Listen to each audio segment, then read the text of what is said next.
तो उम्मीद है कि हम सब खैरियत से होंगे और अल्लाह ताला हमें आने वाले वक्तों में भी खैर खैरियत से रखे, तमाम बड़ी बीमारियों से, छोटी बीमारियों से सेव रखे। आमीन सुम्मा आमीन। जी, तो बायोलॉजी की क्लास में आज हम चलते हैं जनाब अपने लेक्चर नंबर 6 पर और चैप्टर नंबर 10 में आपसे बात करते हैं। जी, कल हमने करेक्टर्स ऑफ प्लेथीहेलमिन्थेस देख लिए थे। प्लेथीहेलमिन्थेस में हम उसकी फाइलोजेनी को देखते हैं। फाइलोजेनी हम पहले भी बात कर चुके कि जी फाइलोजेनी का मतलब होता है कि हमारे एनिमल्स की क्लासिफिकेशन फर्दर क्या डिवाइड किया गया फाइलम्स के अंदर। तो इस फाइलम को हम डिवाइड करते हैं 3 डिफरेंट क्लासेस में और इसकी फाइलोजेनी बुनियाद बनाई जाती है कि जी एक्चुअल कहा जाता है कि ये सिलिंड्रेट के प्लेन्यूलर लार्वा से रिजेंबल करता है। रिजेंबल मतलब मिलता जुलता, क्योंकि जो प्लेन्यूलर लार्वा है उसमें हमारे पास जो स्ट्रक्चर है वो हमारा क्या था, वो हमारा फ्लैटेंड होता। अच्छा जी, ये कर लिया था।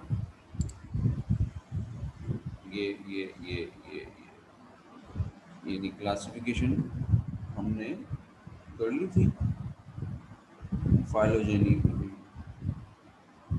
हाँ जी, अपना बच्चे ने एक ने कहा जी कुछ यस, तो ओके आगे चलते हैं जी, इसमें तो कोई मसला ही नहीं है। आगे हमारे पास एक सवाल हम डिस्कस करना चाहेंगे और वो हमारे पेज नंबर जो 204 पर पैरासाइटिक एडॉप्टेशंस। ठीक है, पैरासाइटिक एडॉप्टेशंस इन प्लेथीहेलमिन्थेस या नेमैथीहेलमिन्थेस, जिसे हेलमिन्थेस कहते हैं, नेमैथीहेलमिन्थेस कह लें, टेप वॉर्म कह लें, राउंड वॉर्म कह लें, कोई भी सवाल आपसे बोला जा सकता है। सवाल यहाँ पर आपसे कहा जाएगा define the parasitic adaptations. Define the parasitic adaptation, page number 204 पर parasitic adaptations in platyhelminthes। अच्छा, लिख लिया था कल, वेरी गुड। तो आंसर तो नहीं लिखा था ना, आंसर पर डिस्कस कर लें फिर हम। पैरासाइटिक एडॉप्टेशन असल में जो हमारी जो भी इंटरनल पैरासाइट होगा वो अपने अंदर कुछ ना कुछ चेंज पैदा करके अपनी होस्ट की बॉडी में रहने के काबिल अपने आप को बना लेगा। Adaptation is the fitness of an organism to its environment. उसका जो भी इन्वायरमेंट है उस इन्वायरमेंट के मुताबिक उसने अपने अंदर क्या फिटनेस पैदा की कि वो अब उस इन्वायरमेंट में ज़िंदा रहने के काबिल है और अच्छी तरह रह सकता है।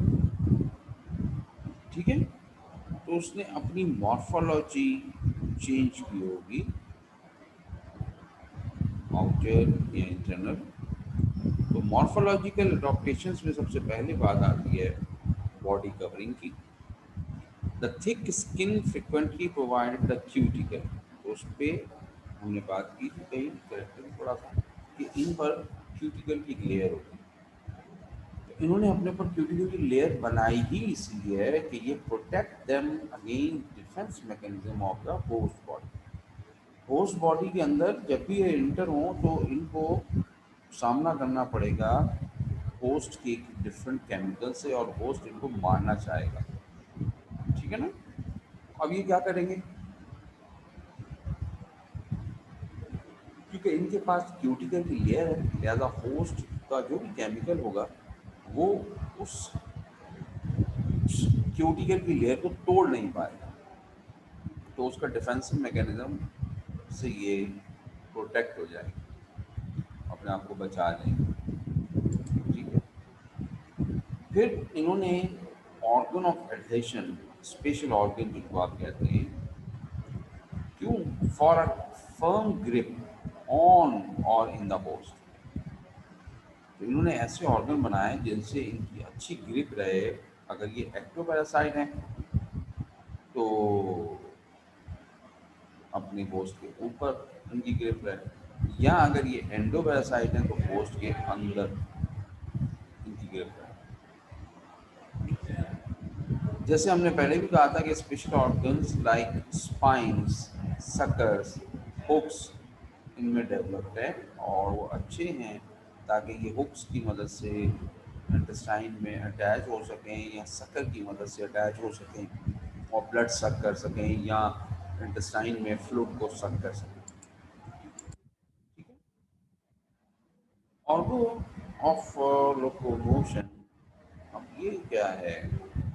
डेफिनेटली इन्होंने अपनी जिंदगी का मुकम्मल पार्ट लाइफ साइकिल का वो होस्ट में गुजारना होता है।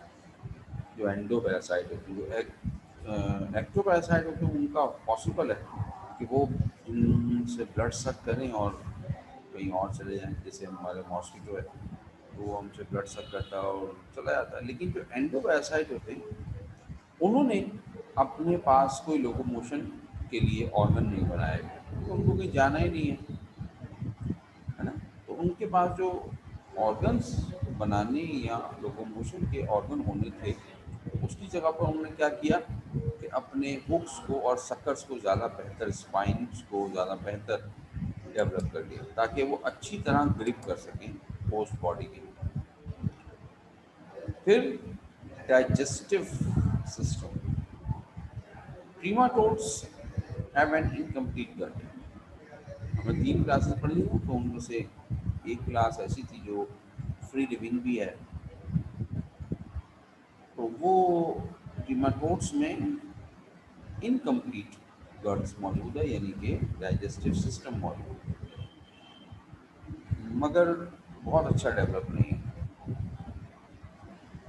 लाइक उसमें सेक्टोरियल फेरेंस फॉर सकिंग फूड, जैसे प्लानेरिया में नज़र आया ना, तो प्लानेरिया में एक फेरेंस बना हुआ था, एक ट्यूब लाइक स्ट्रक्चर थी, ओपनिंग थी, और वो बॉडी से बाहर आपको नज़र आती है, तो वो सकिंग ऑफ फूड के काम आती है। लेकिन जो हमारा पैरासाइटिक है उसमें एलिमेंट्री कैनाल कम्प्लीटली एब्सेंट है, क्योंकि उन्हें तो खाना होस्ट से ऑलरेडी डाइजेस्टेड ही मिल रहा है, उन्हें ज़रूरत ही नहीं है डाइजेस्टिव सिस्टम बनाने की, तो उनके पास डाइजेस्टिव कैनाल मुकम्मल तौर पर एब्सेंट होती है, क्योंकि वो बना बनाया खाना फूड को अपने होस्ट से ले रहे हैं। ठीक है। न्यूरो सेंसरी सिस्टम इनका एब्सेंट है या अनडेवलप्ड है, क्योंकि इनकी ज़िंदगी सुस्त है, पैसिव।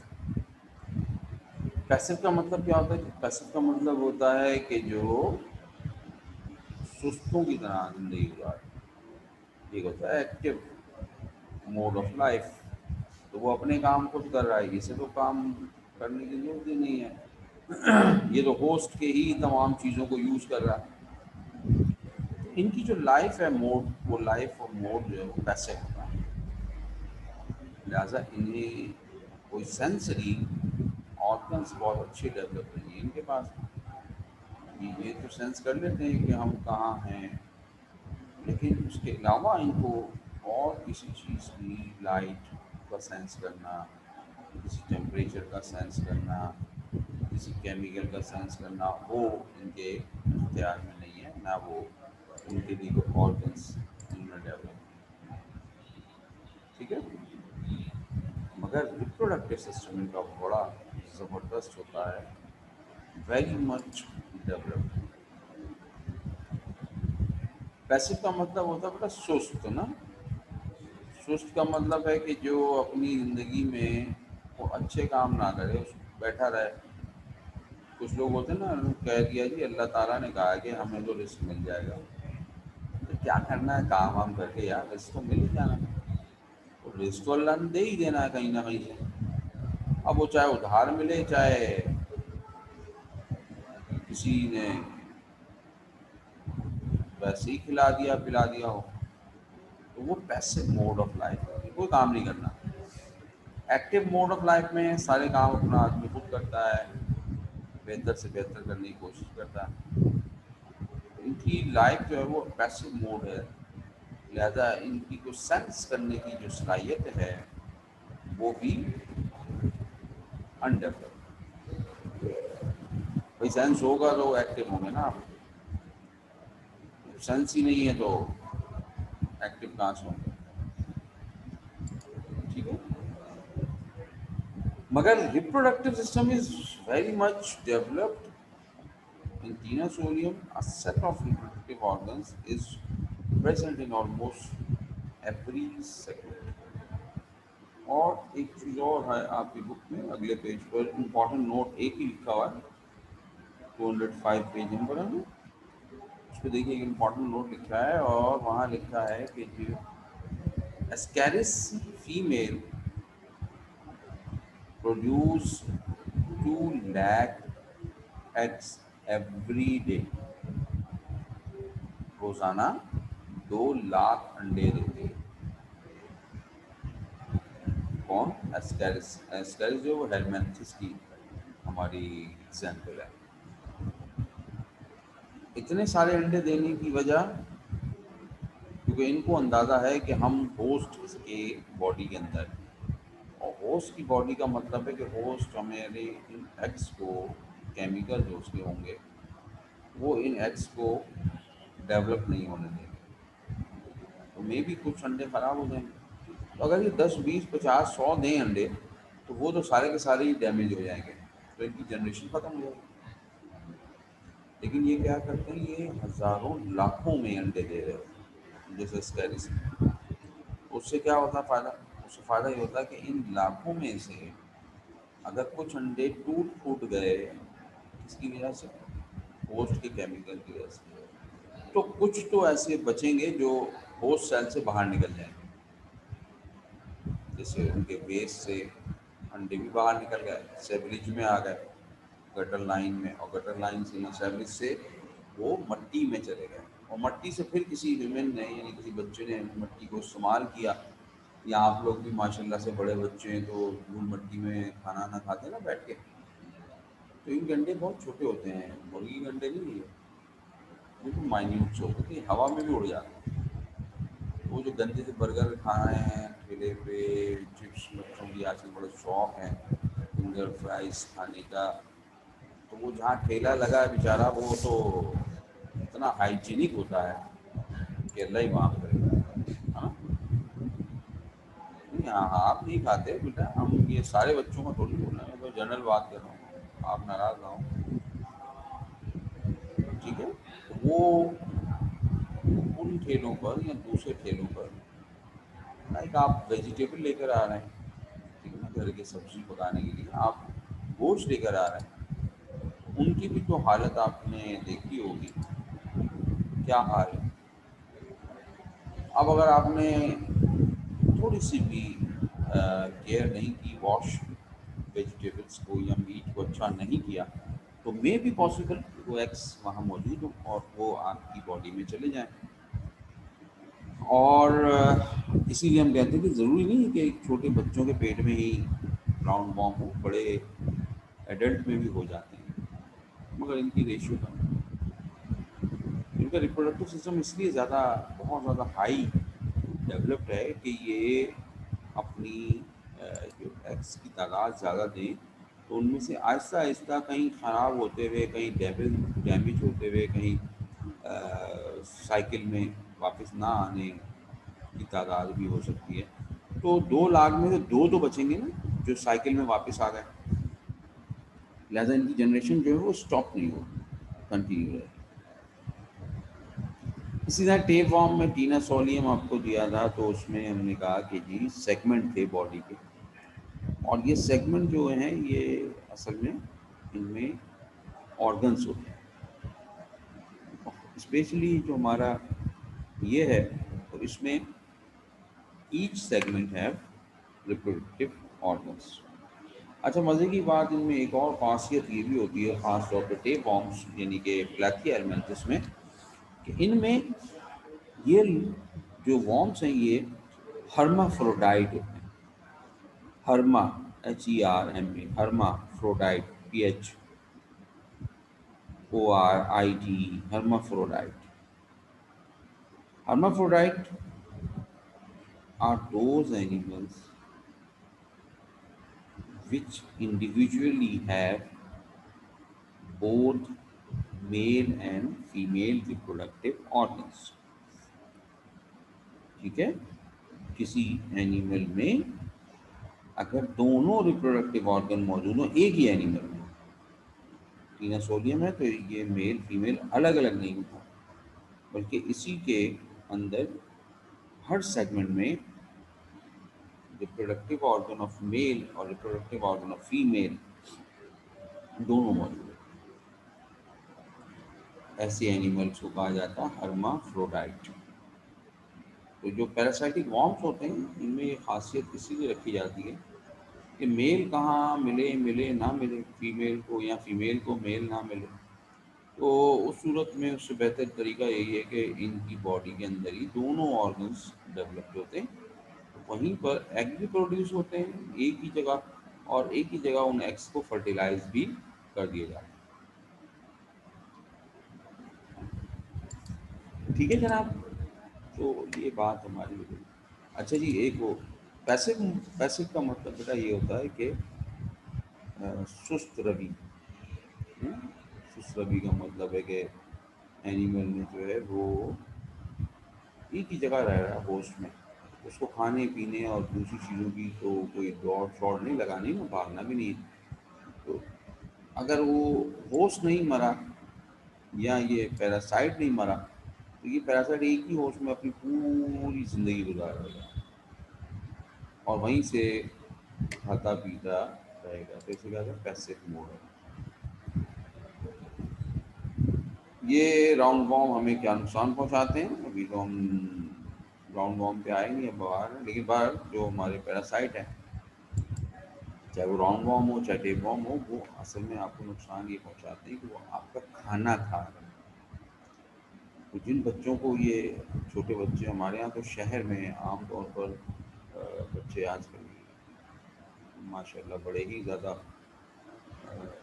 इंटेलिजेंट हो गए हैं, तो मट्टी शट्टी खाना छोड़ दिया उन्होंने। लेकिन आज भी गांव देहातों में या दूसरे जो हमारे शहरों में अर्बन एरियाज़ होते हैं, सॉरी रूरल एरियाज़, तो वहाँ पर भी बच्चे जो है ना वो ज़मीन पर बहुत खेल रहे होते हैं, और कच्ची ज़मीन पर, और खाना पीना बद एहतियाती यानी कोई हाइजेनिक इन्वायरमेंट नहीं होता,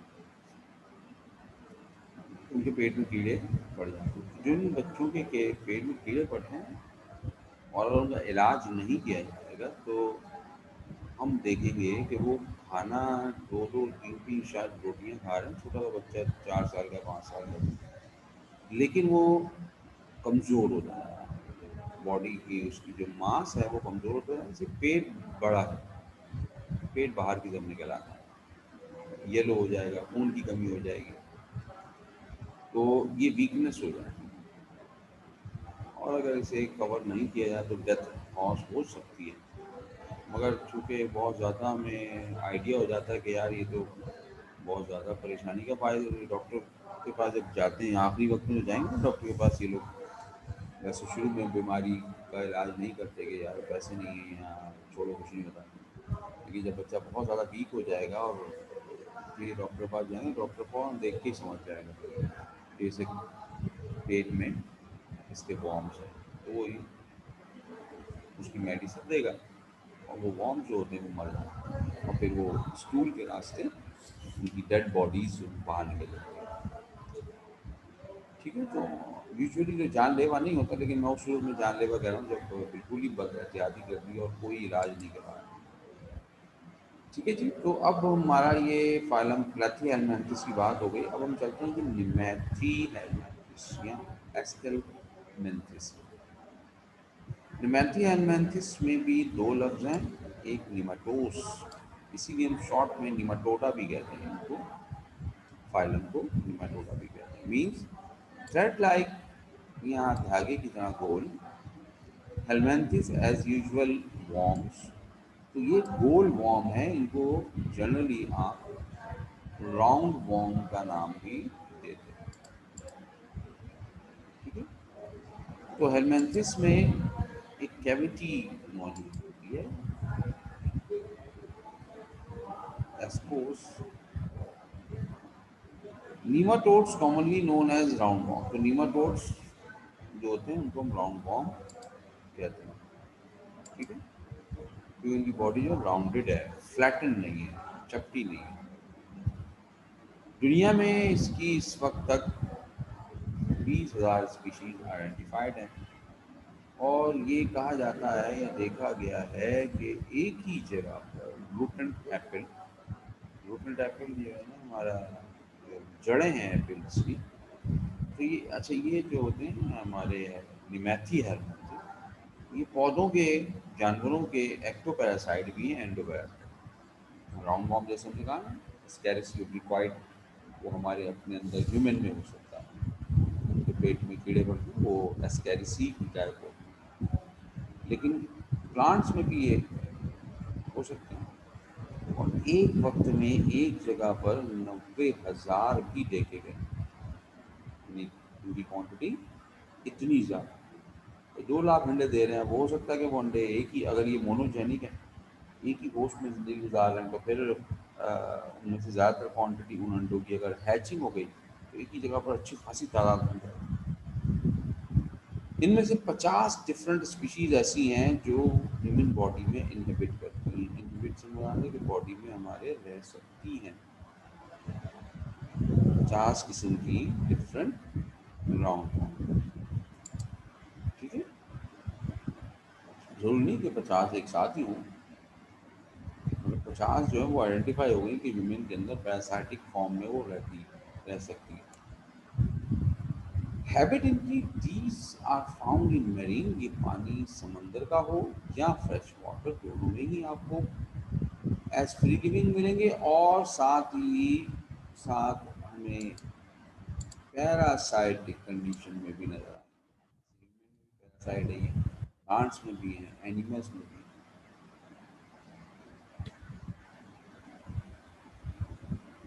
ठीक है,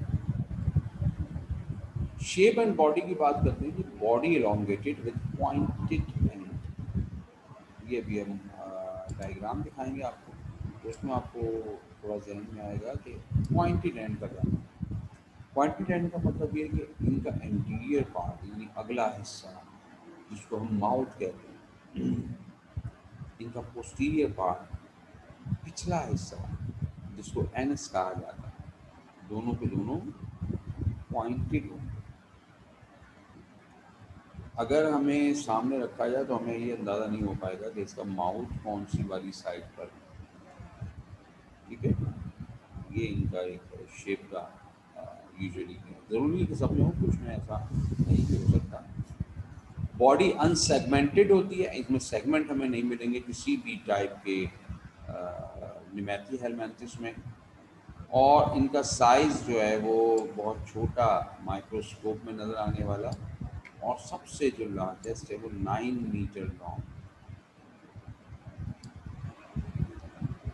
अच्छा खासा लंबा है। ये आमतौर पर मैरीन में होते हैं, जो बड़े होते हैं ना, ये वाले मैरीन में। माइक्रोस्कोपिक हमारे पास भी हैं, हम अभी एक बीमारी यहाँ डिस्कस करेंगे और उसमें आपको दिखाएंगे, बुकेरिया ट्यूब बॉडी प्लांट। ये एक इनका बिल्कुल अनयूजुअल सा करेक्टर है, और ये आपको किस तरह से नज़र आएगा, यानी कि अगर हम आसान सी मिसाल दें आपको कि ये इनकी डाइजेस्टिव कैनाल, ठीक है, तो डाइजेस्टिव कैनाल तो हमें नज़र आ गई, और ये इनकी बॉडी का एपिडर्मल लेयर। ठीक है, तो ये जो बॉडी कैविटी है ये वाली, ये भी एक ट्यूब की तरह है। और जो ये थी केनाल, कौन सी गट, ये भी ट्यूब की तरह है। तो बॉडी वॉल के अंदर एक और ट्यूब, एक ट्यूब के अंदर दूसरी ट्यूब, ठीक है।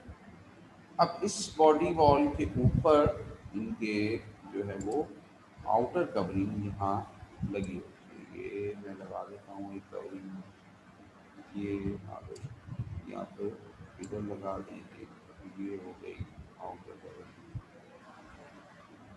ये पूरी ऊपर हो गई। ये जो आउटर कवरिंग है ये दरअसल क्या है, ये है इनकी क्यूटिकल की लेयर। आउटर कवरिंग पर क्यूटिकल की लेयर होती है, तो इनको कहते हैं तो ये बॉडी प्लान इनका ट्यूब का विद इन ट्यूब है। जैसे आपको अगर याद हो, आपको बर्थडे में आप बैलून बना दें, तो एक बैलून छोटा होगा आपके पास, उसको एक बड़े बैलून के अंदर डाल दें,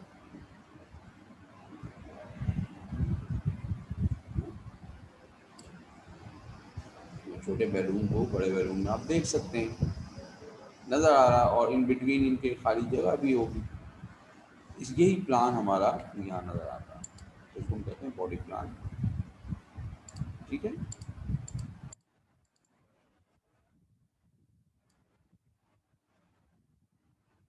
आगे चलते हैं जनाब, आगे इसका कहते हैं बॉडी कवरिंग, जिसके भी हमने बात की थी क्यूटिकल की लेयर। मगर यहाँ पर आपको स्पेशल बात बता दी, वो ये कि जो क्यूटिकल की लेयर होती है वो आमतौर पर नॉन लिविंग होती है। जो नॉन लिविंग होगी वो ग्रो नहीं करेगी, बढ़ नहीं सकती ना।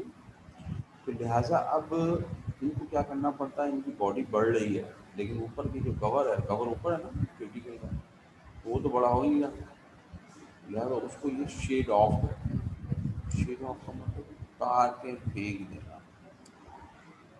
तो ये उसको उतार के फेंकते हैं और फिर नया सिक्रीशन होगा, नई बॉडी कवरिंग बनती है। ये इनमें बहुत ज़्यादा अच्छा डेवलप नहीं है, लेकिन हम इंसेक्ट में देखेंगे तो इसका एक क्वेश्चन पढ़ेंगे, वहाँ 10 दिन करके करेंगे एक डाइसिस के नाम से। यहाँ पर वो प्रोसेस एक डाइसिस नहीं है, क्योंकि ये बहुत ज़्यादा अच्छा डेवलप नहीं है। एज हमने आपसे लास्ट टाइम कहा था कि हम ब्रैकियोलॉजी से ऊपर जाएंगे तो सारे के सारे ट्रिप्लोब्लास्टिक एनिमल्स आपको मिलेंगे। तो ये सब ट्रिप्लोब्लास्टिक हैं, निमैथी एलमैंथिस की, और बाइलेटरल सिमेट्रिकल है, ठीक है। अब बात करें जी, ये डायग्राम मैंने आपको दिखा रहा हूँ, और इस डायग्राम में देखिए ये पॉइंटेड हिस्सा है और इसका एनएस वो पॉइंट, ये एनएस है, तो ये एनएस का ये हिस्सा पॉइंट है। ये सर्किल बना गोल है, ये मेल का गोल हिस्सा है। ये पहचान है कि मेल की गोल टेल जो गोल है, और फीमेल की पहचान तो ज़रूरत तो नहीं बताने की, समझ तो गए होंगे आप सब लोग। फीमेल हमेशा मोटी और बड़ी होती है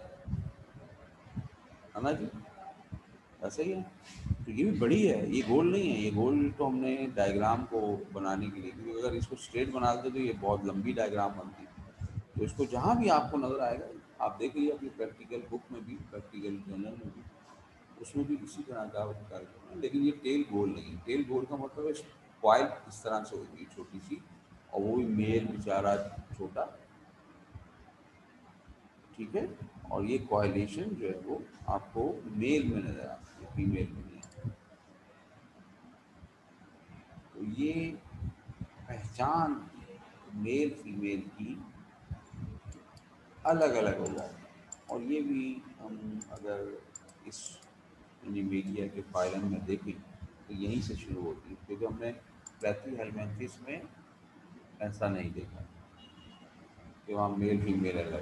वहाँ हमने क्या कहा था, वहाँ हमने कहा था कि जी जो एनिमल है उसमें मेल और फीमेल रिप्रोडक्टिव ऑर्गन एक ही बॉडी में या एक ही एनिमल में।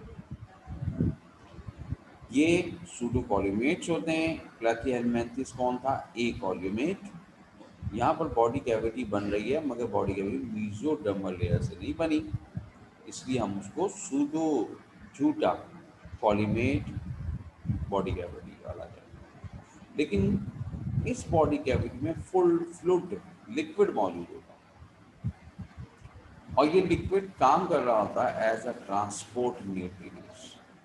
जैसे हमारा ब्लड है, खून, तो हमारा खून क्या करता है? हमारा खून जो बॉडी में फूक रहा है, उसकी वजह कि ये ऑक्सीजन सप्लाई कर रहा है ब्लड बॉडी के सेल्स को, बॉडी के पार्ट्स को, ये वहाँ बनने वाली कार्बन डाइऑक्साइड को कलेक्ट कर रहा है, ये वहाँ फूड।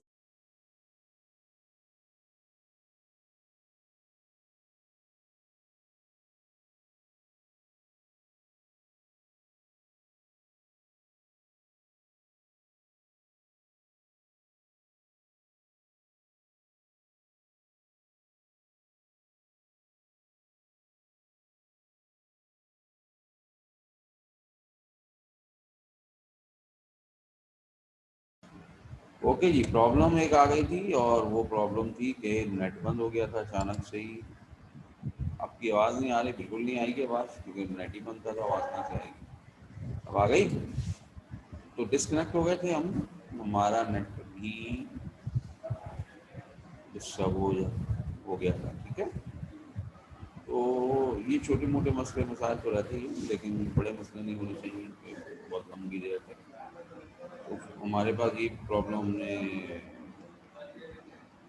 एक मिनट नहीं चल रहा होता यहाँ पर माशाल्लाह से, पता नहीं 4-5 मिनट चल रहे हैं, इसी वजह से एक को कुछ बीमारी हो जाए तो दूसरे को ऑन कर लें, ठीक है।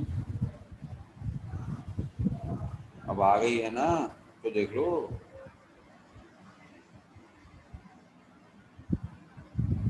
भाई आवाज़ मेरी चेक करो भाई, बच्चे कह रहे हैं आवाज़ नहीं आ रही। आवाज़ क्लियर हो गई भाई, तुम लोगों के पास आवाज़ आ गई होगी, आ गई होगी। हाँ तो अब आ रही होगी ना, ये तो मैं तुम्हें पहले कह रहा था, मैं बच्चे नेट बंद हो गया था, तो आवाज़ कहाँ से आएगी? तुम बच्चे भी बच्चे ही होते हैं वाकई, गबलू गबलू बच्चे हैं। ठीक है जी, आवाज़ आ गई आपको? ठीक है, अल्लाह का शुक्र है। तो सूडोकोल्यूमेट्स हैं, और बॉडी फ्लूइड जो हम आपसे बात कर रहे थे कि ब्लड की तरह ही काम कर रहा होता है, ठीक है। लेकिन वो ब्लड नहीं होगा, मैं आपको क्लियर कर दूँ, लेकिन वो लिक्विड है, बॉडी फ्लूइड है, ठीक है। काम उसका हमारे ब्लड की तरह। सेंस ऑर्गन के लिए स्पेशली हम एमसीक्यूज भी इसमें बात कर सकते हैं और याद कर सकते हैं कि हमारे पास जो, अगर आपने गौर से देखा हो, किसको, कोई इंसेक्ट देखा हो ना गौर से, लाल बेग तो देखा है, गौर से नहीं देखा, डर डर के देखा होगा, उसके दो एंटीनाज नजर आ रहे होते हैं जो हिल रहे होते हैं हर वक्त। Antenna have very smaller than hairs structure. Those are the sensors of the antennas. It's called papilla, ठीक है, ये गैस पेपिला। तो यहाँ पर एंटीना नहीं है, ये देखो ऊपर का हिस्सा मुंह है ना इनका, माउथ पार्ट, तो यहाँ पे एंटीना नहीं है, लेकिन उनके सराउंडिंग में, माउथ के सराउंडिंग में पेपिलाई मौजूद है। मैं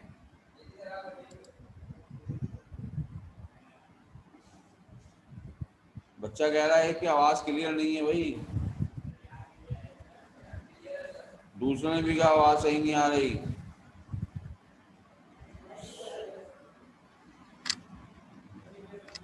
हैं?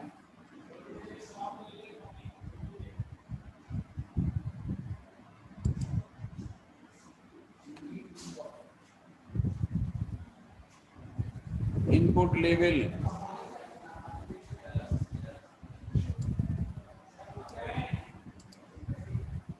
कौन? मैं रुक जाऊं? रुक गए सभी, रुके में